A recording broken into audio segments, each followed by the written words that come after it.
We're here in the glorious South Downs to bring you the brand new Canon RF 16-28 f2.8 IS STM.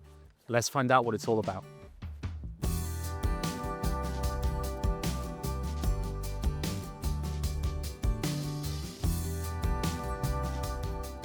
So let's start with the name.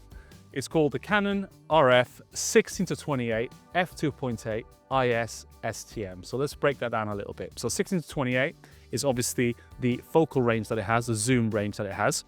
f2.8, obviously the aperture, which is constant across the zoom range. IS, image stabilization, of which it has 5 stops.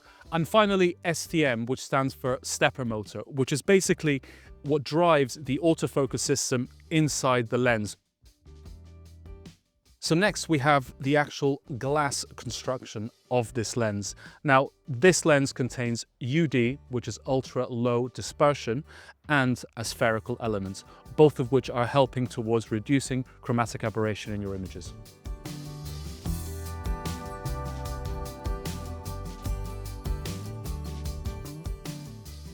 So when you're shooting with a lens as wide as this one will go at 16mm, you would expect a little bit of distortion. And this lens is no different. There is a little bit of distortion, but the construction of this lens is doing a lot to actually correct that distortion. Not to mention the fact that there's a lot of in-body correction to help that distortion to keep it at a minimum.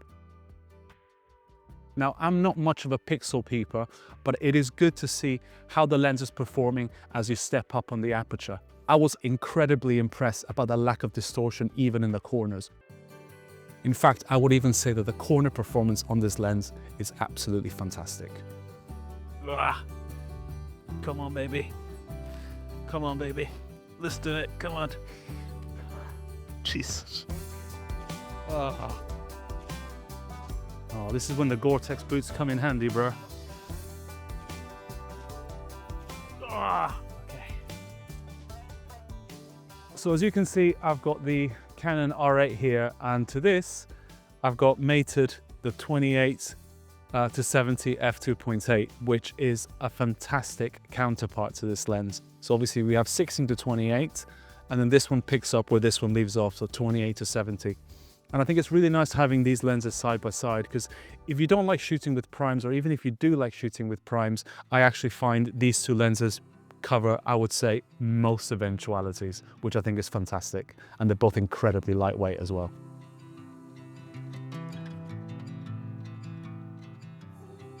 So it's a little bit unfair to actually use a 16 to 28 lens and judge its autofocus when you're doing wildlife like I just unsuccessfully did there with what appeared to be a crane. However, I must say it did lock onto it, but as it flew away, it was getting further away from me, and obviously the camera is going to struggle a little bit to keep it in focus the whole time.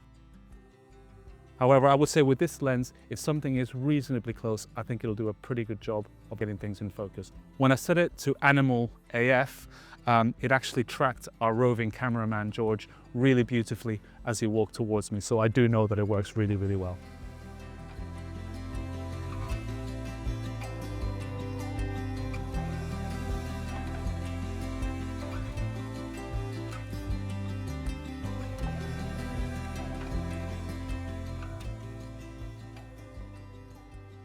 That's one of my favorite trees of all time. It's a shame there's a bit kind of in a weird spot, like slightly kind of higher kind of vantage point than I am, but just look at it. Awesome. Oh mate, tide is out. Look at that, lovely.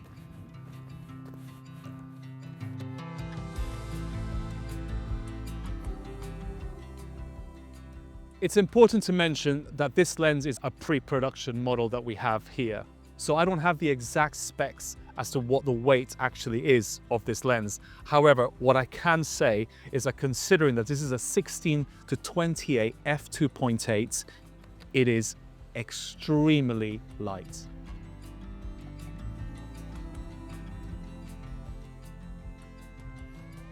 So let's talk a little bit about lens construction. Now, I think Canon have done a wonderful job, firstly, of the actual build of the lens. Now, this is not an L lens. This is a bit of a bridge in between the kit lenses and the L lenses. But I think Canon have done a fantastic job of making this lens look really premium. Now, the lens is, as we said before, is extremely lightweight, but it's also incredibly portable. Now, what Canon have done here, they've actually made the lens portable in a way that at the moment, for example, it isn't ready to shoot. And that is marked on the lens by a little white dot. So at the moment, I actually can't shoot. And the camera will tell me that I need to put the lens into a position where it's ready to shoot. And that position, the first position, is the 16mm position. And there's a bit of a hard stop there that tells me that I'm at 16mm. After that, if I want to go to 28mm, I simply rotate the lens to my left and I go to 28mm and then back again to 16. Being careful not to go beyond it because then I'm not ready to shoot again. Obviously, when you want to pack the lens away, it's a lot smaller.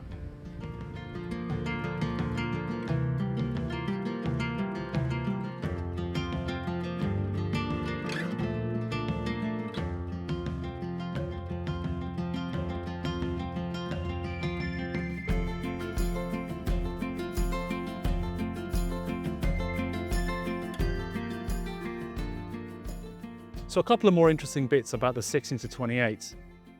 It's weather sealed, which to me, traditionally, after being a photographer for many, many years, it's actually quite unusual for a non-L lens. But the real thing I want to talk to you about is actually the control ring at the front of the lens. So firstly, you have a switch here on the side of the lens.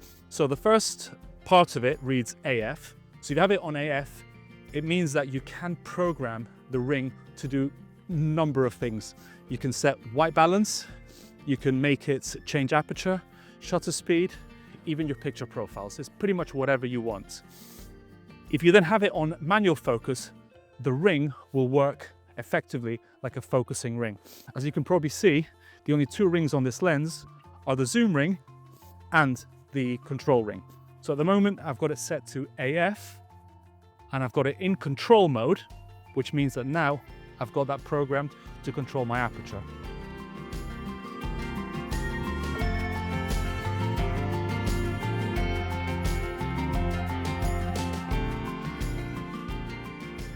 So we've just done a very quick IBIS test with the new 16-28 on this scene looking down at the lovely town of Seaford.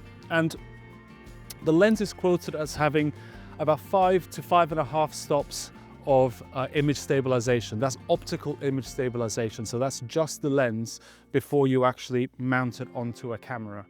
So with the extra IBIS, because that's the camera, doing a little bit of extra legwork, it should be about 7.5 stops approximately.